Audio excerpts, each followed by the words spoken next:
5. And so a whole life and his whole path began, and here is the first ray of sun outside the window, and here the first people passing before his eyes. Here they are talking, discussing something. They keep talking and talking about something, about what? And everything's clear to him, while he's nothing, while he's very, very small. Only when you are small do you know everything, and then you become nothing and nothing. You need to know and understand what is it to be small. But were we real small? We were all in the same position as my husband, like his fate? I don't think so, I never think so. We're reading this book, some at 17, some at 30, and some at 20, and this is, age has always been with us, and only this one. Someone who is 17 years old has never been 16, 15, 13, and therefore will never be 18. Someone who is 30 has never been 29, 27, 26, and will never be 31. Age does not change. He's not even a full day old now, and this is his true age, his real age. With time this too will disappear forever. So it happens in this, each and every word. But how to catch the chain of events? But how to recognize it? How to move forward from the eternal place? To be born you must die, to create you must destroy. We kill ourselves every day in the name of our age moving forward. But the person who will appear tomorrow after us, who will have an even longer count of time on his hands, will already be a different person, not us. This will not be us, not us at all. In him there is only our time. Now he already sees the first ray of the sun. People are always saying something. It's sunny outside, it's summer outside. Soon they will take him home, to a new home. He will be a new guest in this house. He will be a new person. A brother to sister and brother in this house, a new brother to them. They will play hide and seek. They will play tag. They will play Kazakhs and robbers. They will be very close together. But years must pass. But time must pass. There will be sorrows along this path of theirs. One sister will die very young, 5 years old, and only one sister will remain, but also two brothers. So they will remember their little sister, always cry for her. They will remember her with all their heart, so that she will live. Life happens when people remember us. And the after of these lines and his life exists thanks to other people, thanks to the fact that they know me and remember me, or how connected we are with all other people, or how connected we are with them. It is us as we are all one, and so it is. Brothers and sisters, where did they came from? Where did we all came from? We came from Mother, but where does the tunnel come from? And tunnel, the light from the deepest darkness, perhaps Mother, the only creator, whole, the only time machine that exists on the planet. Man himself, man is a time machine. We all came from Mother and before Mother. We all existed so many years ago. If we take an entire life, we need to rewind 392 years from the moment of our birth back to see the year when we left our previous life. About then, an endless moon, endless space, but I'm still wrong. It doesn't go away. It's still with us. We don't say goodbye to it. Our previous life continues to live its different variations. It also create and they continue to live. We die and a great nothing and everything happens, and we also become everything nothing. The moon in the endless space and earth and dust and also are born again in completely different time and space, almost 4 centuries later. All this happens simultaneously. All the versions of a destruction, death, and with what will happen next, they're all true. They all happen to us at once. Nothing dies. It's impossible. Now they are handing him a rose, his first rose. They say, look what I have. Isn't it beautiful? The child doesn't cry. The child smiles. He has no smile. He has no smile through a rose. How beautiful is it? How many more roses and flowers is he destined to see? How many more landscapes? How many feelings is he destined to experience? Joys and sorrows, falling in love and losing, love, and how happy his mother is, how she's all shining. His father is jumping for joy too. This is not their first child, but they're happy and glad about him, as if he were the very first child, as if he were the child that fate did not want to give them for a long time, but unexpectedly handing him over to them with the great sparks and glare. They waited for him for so long and received him, but why did they wait for him for so long? Why did they wait for him? Why all this? Did not know now, because they told themselves so, although they did not ask such questions at all. Later, when they themselves will have to move forward for 4 centuries, then already in the interval they will all understand. They will understand why the particular child, they will understand why this particular year, on this year, on this particular day, June 27. Everyone will understand, oh, how much numbers mean in our lives, and especially how much our birthday means to us. We go through our whole lives with it, with the cherished number, but what is it? Why is it? Why exactly the number 27 and not say 30? Why exactly this month, June, and not January? We were born and precisely on these dates. Why? Is there meaning? But there is one, like everything in this world, there is a meaning. Maybe this is how we are defined. Maybe this is how we count. There is also date of death. Soon they will take him home, and he will finally be able to see his brothers and sister for the first time, those cherished people with whom he is destined to talk and spend his entire life.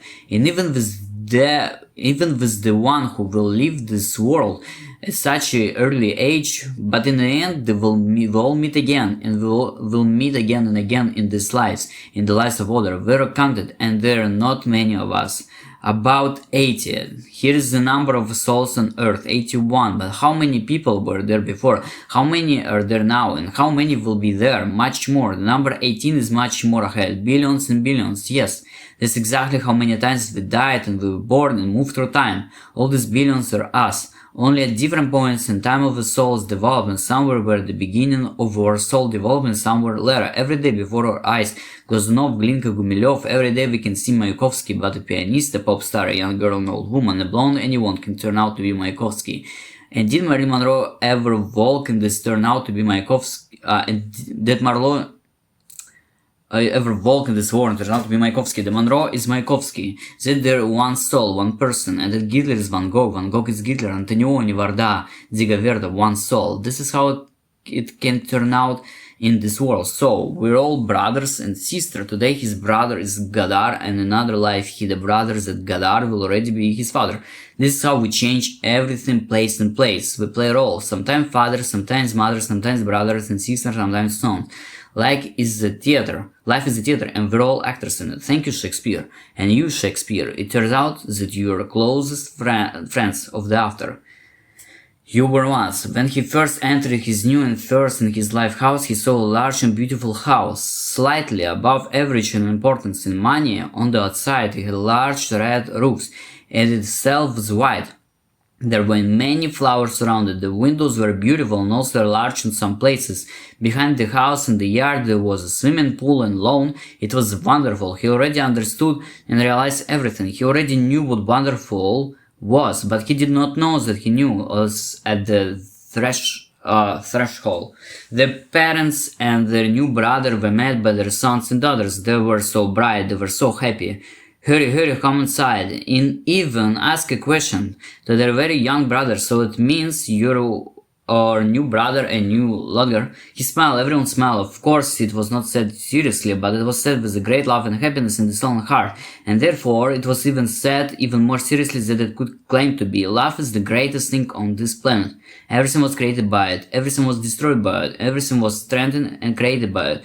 And only for it and by it can something be created. Only love exists. Only it. And even hatred itself is love. Sadness and sorrow, joy and happiness, anger and irritability, fear, all this is one feeling, love. Love is the unification of all human feelings. There is only stronger feeling. Love is a stronger and weaker feeling. Love is a weaker. This is considered our soul. Our soul is considered our lives. The more we are born and die, the greater our soul, the greater our love, our feelings, and this is the feelings that build everything around us, our thoughts, our words, or works of art. And therefore, even Byron had written just 3 words and not an entire novel. These 3 words would have become a masterpiece, because we value not even technique, not form, not style, not plot. All this is illusory. We value the soul of the after, what lies behind it all. That what can be seen. This is what we always evaluate. But since we don't see this, we would love so much. We refer to technique, form, characters, but this is also necessary to strengthen faith. If we discard form, technique, characters, there will be much less meaning and faith in our lives. Life will fall apart. We will not be able to develop. All of this is created for faith, so that there will be consequently beloved. Thanks to which we all grow. The older brothers will understand everything, will figure it all out, and the younger ones are just beginning to understand it all. They would even understand the words of the older brothers. See how beautifully and clearly everything in the world is arranged.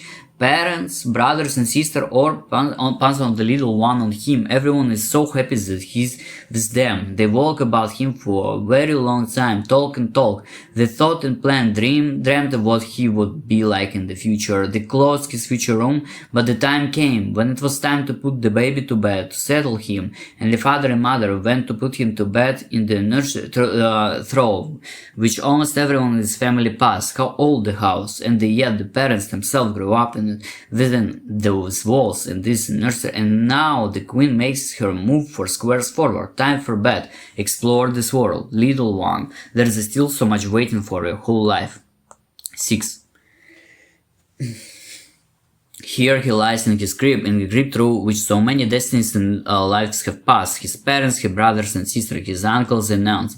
So much childhood and life in this wooden comb. So many feelings. They cried, they laughed, lullabies. And how many lullabies sounded near this place where he now lies. With a thin, tender and warm voice, his mother sang songs to him, and her mother sang songs to her. And in quiet sleep they all passed away to another world.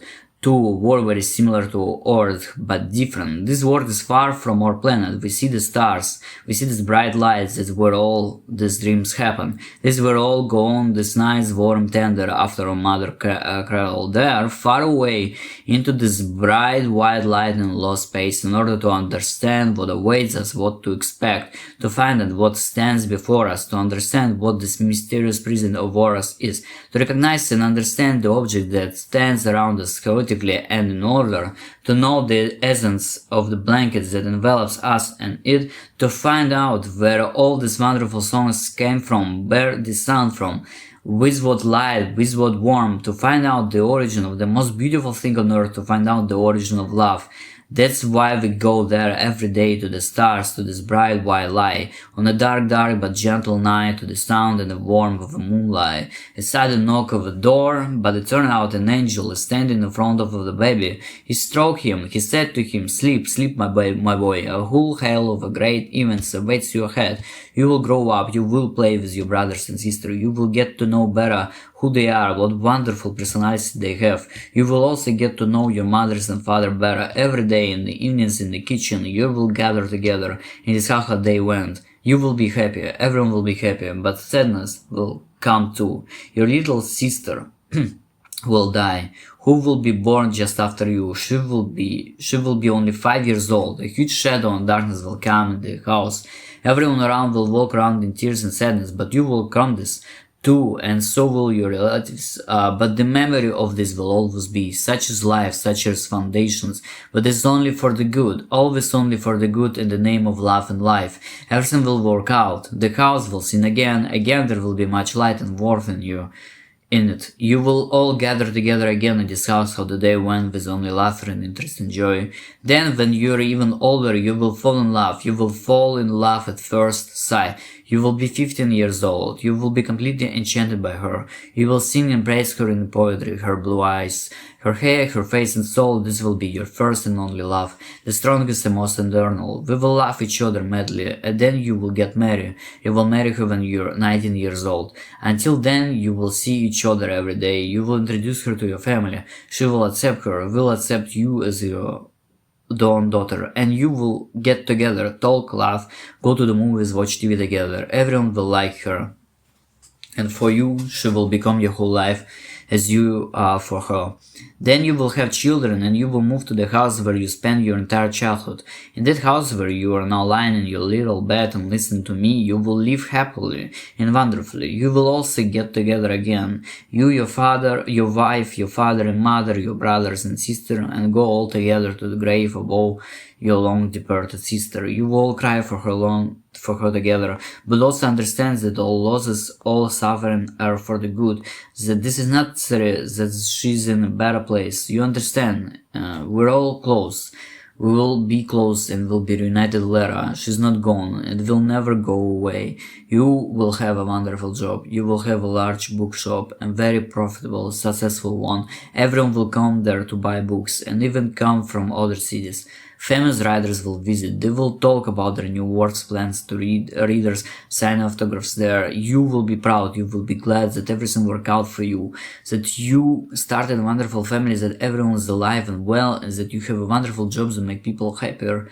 After all, you will really be able to see the wonderful picture of how people shine after buying a new book, and how happy they are when they meet and talk with their favorite writer in their hometown and their home. Every day you will walk along the embankment illuminated by lanterns, look at the sea and listen to the street musicians around, pianists, guitarists, violinists, vocalists. You will listen to them all while listening to the evening landscape, while watching the sea, and then you will return home where your loving wife and son will always be waiting for you. You will go play football with your son will dream of becoming a football player. You will support him in this, and you will be proud of your son. After all, he's the best of the school team, and he will be proud of you. He will be very happy that you are his father. And now sleep. That's all I can tell you for now. Sleep, everything will be fine. But even when the rain comes in your soul, I will always be there, and I will help you, I will protect you, I will always be with you. Sleep, my joy, sleep. And the angel spoiled, but he's always with him. Even when he's not visible or heard at all, he's with him, in this room of his. His look through the eyes of the moon. He's in its light, and it sounds in the voices of his mom and dad. He's always with him, and will always protect and cherish him. The room was blue, with large windows, so it wasn't so dark and scary. Toys were already scattered on the floor. There was a children's table in it, and paintings were hanging on the walls. Beautiful and picturesque paintings, landscape, wet fields, forests and seas. Oh, how much the little one would love them, and the paintings too. There was a dead silence outside. Everyone in the house was sleeping peacefully. He was already dreaming of being a big boy. How he kicks the ball, play football. The whole team is around him, daylight. Summer after his birthday, green uniform with a change on white.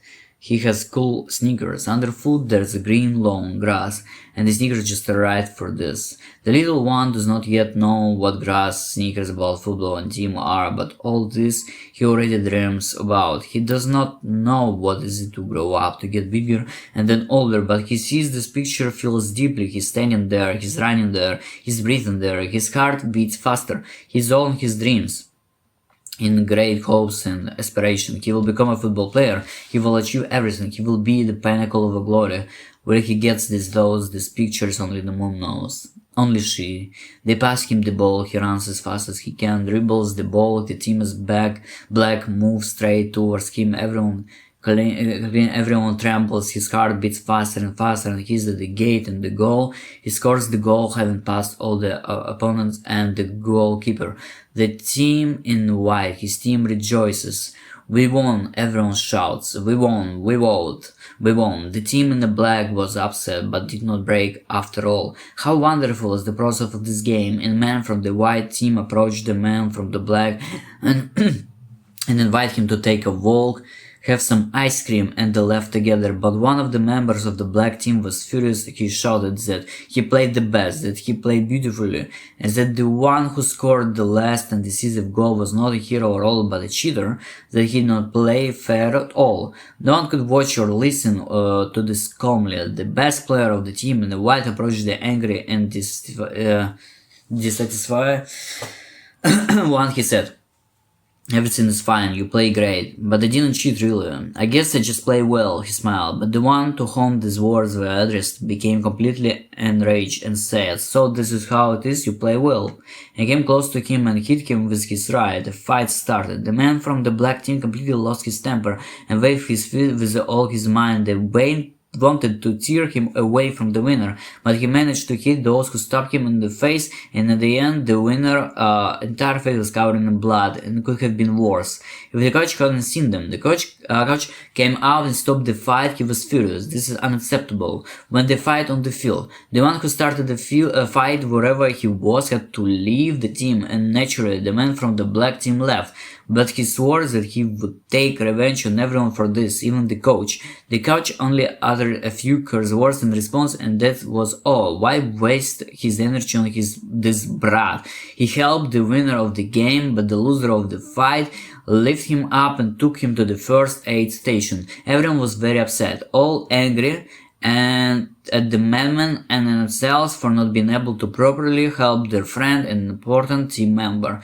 They might play well, but they couldn't fight better than the one who started the fight. After all, in the past he had been obsessed with boxing. He was a very good fighter, and it was his passion, which unfortunately did not incident during a fight he had to give up, but not sports, and he took up football. As a result, he had to spend some time on sick leave or winter, but everything worked out and he returned to the field. Also, after that incident, he began to take more care of himself with self-defense. After all, life is long. Many more such opportunities will come his way. He understood. The basics of self-defense were shown to him by his coach, with whom he became very close after the unfortunate stupid fight. The black pawn made a serious move. Some small unfortunate guy from the black team, after all, had a great influence on the life of an important member of the white team. After all, he gave him closeness and understanding with the coach and a closeness with himself. You need to take care of yourself and fight with yourself, and then everyone else can understood this. 7. It's no one outside, everything's covered in ice. Children playing snowballs in the street, catching snowflakes with their tongues, and some are sitting at home under a blanket and a sweater, drinking tea and cookies by the window. New Year's is coming soon, the little one's first New Year. His parents bought him beautiful New Year's clothes, a green sweater, red pants, and they bought him a stuffed reindeer. And they've already decorated and put up the Christmas tree. They cut down a real tree from the forest. Father, son, and daughter went into the forest. Then, together they got the most beautiful New Year's tree, and when they brought it home, everyone decorated together. Even the little one himself, but with his mother's help. They bought many more Christmas tree decorations and threw out the old ones because they were completely worn out. But they still decided to keep some as a souvenir because they retained so much jubilation and joy memories. After all, those old toys were when the mothers of this family was a child. She decorated the tree with them next to her dad and her mother, red, yellow, blue, green, and then sparkled like stars. There was even a star for the tree at the very top, but according to the mother's recollections, it fell somewhere, got lost. Either it was this or this dog she had as a child swallowed it somewhere in a month. Ah, and the parents then, when they decorated the tree, oh, how they felt like a children again, and they were like a children again. The parents passed the toys from the box to the children, and the children, with smiles on their faces, decorated the tree. Soon all the toys will be hung up. It will be time to hang up the garland, turn it on, and the stars, which they had also bought along with the toys. When the garland was hung, there was only one star left, and my daughters suggested they all hang it together, grab it with all their hands, and put it up. The idea was strange, maybe even awkward, but it was very bounding and partly funny. Both parents and siblings, everyone agree, and the little one simply smiled, and they all grabbed the stars with their hands and hung it on the tree. And the tree wasn't very tall, so this plan worked out perfectly, but if the tree had been higher, then we would have had to think twice, how do we all keep from knocking it down? But we didn't. It lit up even brighter and more beautifully, and the New Year was already approaching the White House. We celebrated the New Year with a very large table. There was a lot of delicious food, grilled chicken, potatoes, lots of vegetables, fruits, champagne and lemonade, juices. There was spaghetti too. There was plenty on their table. They invited guests for dinner. The whole house was ablaze with voices and laughter, and every room in the house was lit up. Lights were on everywhere. The television was on all the time, but it was more of a background noise. The guests talked, laughed, and even played a musical instrument. One of the guests played the guitar and sang the song, and another guest played a piece on the piano. The baby mother sometimes played piano herself.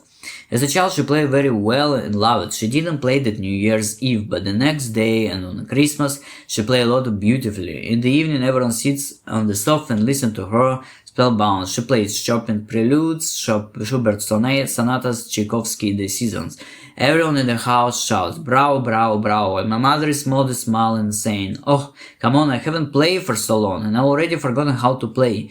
But no one cared. They were happy that she was there, creating music for them, playing for them was truly bravo and amazing. Playing music for someone is a great revelation. You open your whole soul to them, share your love and warmth with them, you share your most personal memories with them. Music is very intimate, and to play it for someone means to trust them completely and love them. She showed her love to everyone, great love, and they all felt and sensed it. The baby's first New Year's Eve lasted a lifetime, and even when years passed, he remembered it all and memorized it, despite the fact that he was very young then, and then in his mind he shouldn't have remembered, but he did, and truly was a New Year miracle, a miracle of love and happiness. There are many paintings hanging in the house just like in a baby nursery, but they're not simple as his. His paintings, of course, weren't that simple either, but the artists were nameless. When in the living room, in his mother and father's room, there hung true masterpiece of art. There was also a painting hanging in the kitchen, but only one, but a very good one. A glimpse was hanging there, the kiss. A reproduction, but a very remarkable one. There was another painting by him hanging in the living room, and many other wonderful masters. There was a Magritte, Dali, and even paintings Max Ernst. All of them were reproductions, but there was one painting, not a reproduction, just one, but masterpiece, and the artist was very famous. It was painted by Pablo Picasso. He depicted a woman in blue. This painting deeply affected the little boy from a very early age. As soon as he saw it for the first time, he simply couldn't tear himself away from it. He looked at this as if enchanted, as if hypnotized, with his mouth open and his eyes huge. It was very strange for a little boy, and when his parents saw him like that, and when he didn't even call out to them, to theirs, "Baby, what's wrong? What are you doing? You like the painting, right?" "Yes, it's simply beautiful, baby." They felt very strange and they became worried. For 2 hours he was in the state, forgetting about everything in the world. It was very strange behavior for a little boy. The parents were already thinking about calling a doctor, but as soon as they picked up the phone, he immediately recovered from the strange state and returned to his previous state, so the parents immediately forgot about the moment. That's how the little boy saw the picture for the first time. He wouldn't repeat it many times over the years. This picture stayed with him throughout his life, 17 years consciously, 20 unconsciously. As soon as he turned 17, it was as if the painting had never existed in this world at all. As if it had never been happy in this place, as he had never looked at it, and thus had not caused concern of the part of his parents, and simply vanished from his head and simply vanished from space. The painting that had excited him all his life was simply forgotten, as if he had never existed, simply vanished, and for the next years he lived without it, and yet until he was 17. He had dreamed of becoming an artist even though he played and loved football very much. He really wanted to do both, but in the end, both they simply disappeared from his life, as he had never done either of these things in his life and never dreamed of them. It's so strange and mysterious, but such is life. We're simply not able to grasp many of its moments. We don't even know where all these joys that we experience, what we felt, came from. We don't even know where paintings came from. What is it? What paintings are? Where do these paintings came from? Where does a person come from? People don't know this. Everyone passed by them. Illusory. An endless illusion. They met people, but don't know where these people came from. They go swimming with them in the sea, but they never even thought about where the sea comes from, where these pleasures came from. How is it? They look at the sun their whole life, perceive it, but don't know how it shines, how it lives. It just is, and everything that is going on in their heads. A great illusion has defeated all of us and every person on this earth. A great mirage is if we live in a desert in this gigantic heat without a single drop of water. Everything around us blurs throughout our lives. Everything around us always throughout our lives. Life simply moves forward, but we know nothing. We don't know why it moves forward, and we can't be sure that we're talking about forward. Maybe backwards. Maybe it's all the same thing. The baby's parents didn't even buy the painting by Pablo Picasso. They didn't go to galleries then. They weren't into his work. The painting came into their lives completely by accident, and they were both 20 years old then.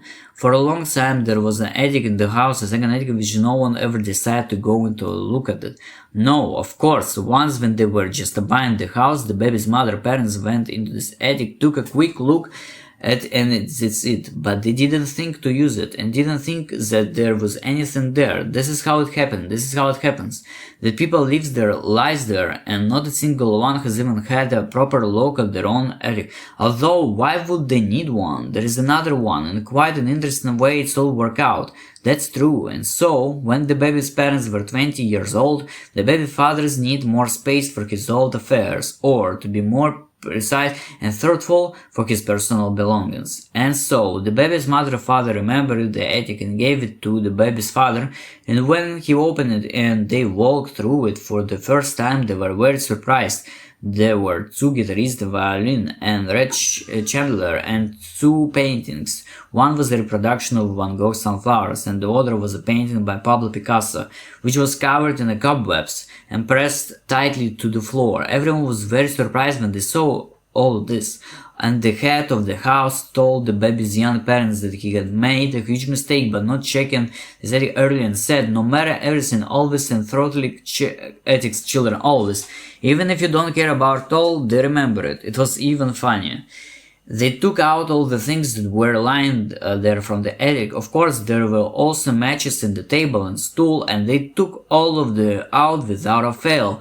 The paintings were tied up and the musical instruments too. Soon they gave away the guitar and violin. They decided to give them away for free to someone who really needed them. So two people were found and they took the instruments. The one who took the violin was about 12 years old and the one who took the guitar was about 15 years old.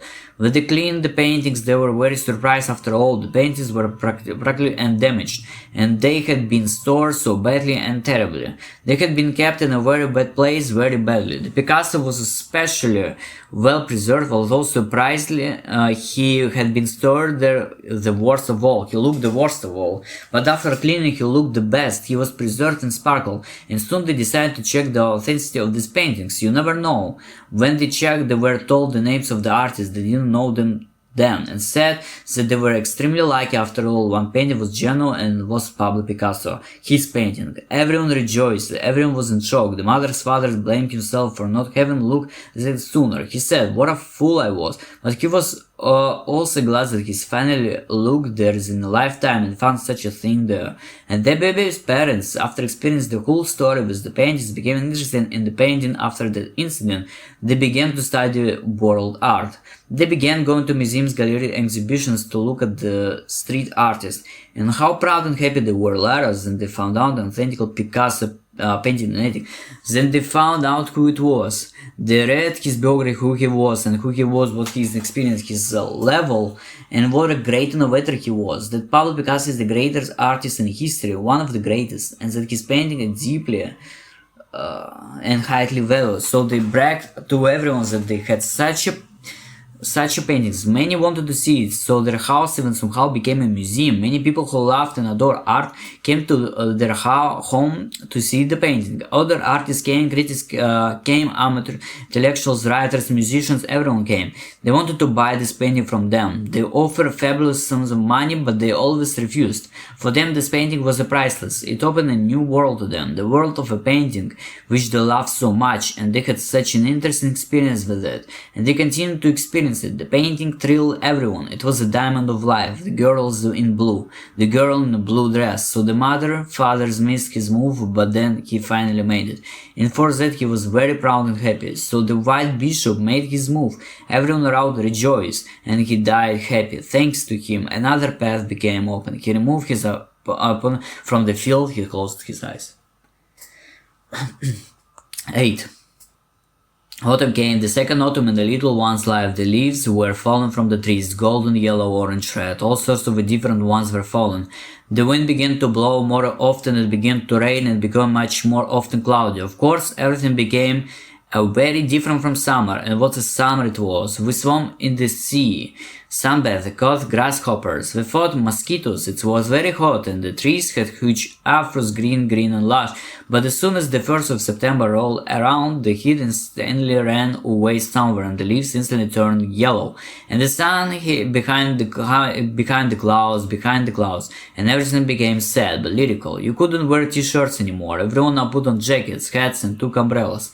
The little one liked this kind of weather, but summer suited him much better and was closer. In summer everything was on fire, summer fun, summer is a holiday, and autumn is for poets, for all people. Autumn is a time for memories, how happy and wonderful it once was. When you sit and think about life, about your life.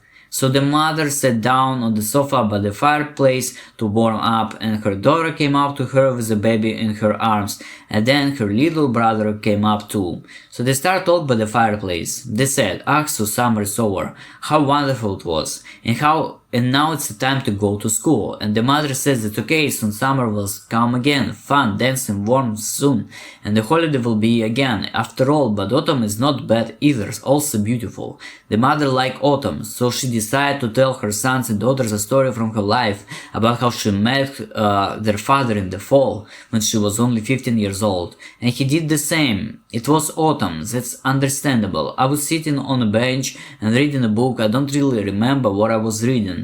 Oh yes, I was reading Tolstoy, Anna Karenina then. The book didn't really impress me then, but I did like some parts, and even got angry. Oh well, I didn't start my story about books. I was sitting and reading. There were a lot of trees around me, autumn trees.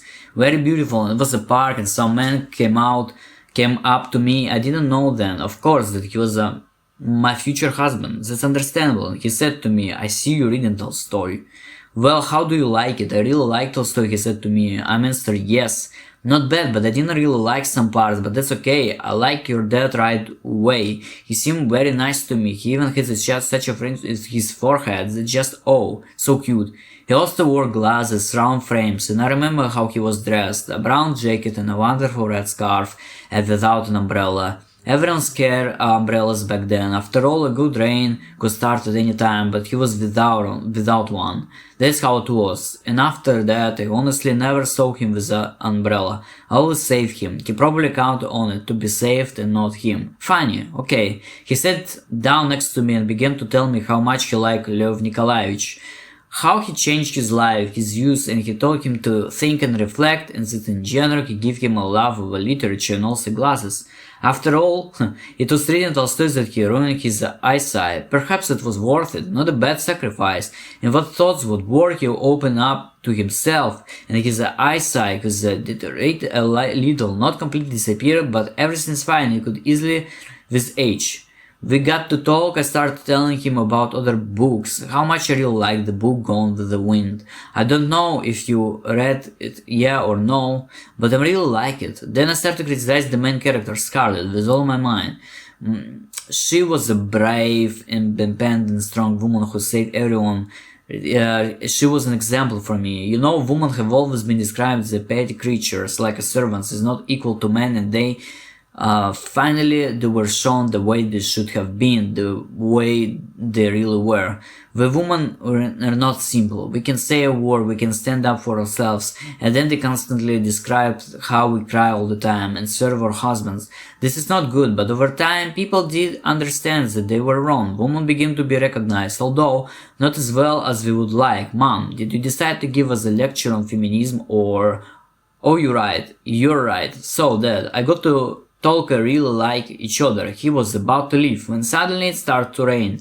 At first a light rain, and then it got heavier so much so that I urgently needed to save Dad, and we ran under my umbrella. Even very wet, even the umbrella didn't help as much. The rain was so heavy. Since my house was closer than the bus stop, I invited him to come to me, and we went in. My father and mother met us right at the threshold. They usually didn't like it when guests came in, especially not when they didn't know you. They grumbled, but when they saw you, that they were surprisingly nice. They were very kind to them. We barely knew him, but we accept him as a member of our family. My father even gave him his clothes, and my mother went to dry his clothes. Where the clothes were drying, my father cooked dinner. And of course, we all gathered at the table. Your dad was also very kind and he turned out to be a very interesting person. My parents were interested in what he did, what he liked, and he told us everything about openly and frankly. It turns out he used to play football, basketball and volleyball for all of us in the world, but at the time we spoke he was very on literature, but this is already known from Tolstoy. Well, so at the table he recited poetry to us by heart. He read to us both Russian and foreign poets and in English. I remember how he read Robert Frost to us. Everyone was amazed. Such a pronunciation, such a reading. As if an American were actually sitting at a table and reading poetry to us. And what's the reader? He read. So expressly, loudly, clearly. I also really like how he read Baratynsky. He was able to convey his whole soul and his lyricism. I was simply crazy about him. Smart, very handsome, sweet, athletic. And the way he read poetry. Anyway, then, on the very first day, I fell in love with him. And my parents, I think, too. When the clothes were dry, dinner was eaten, and he had go back to home.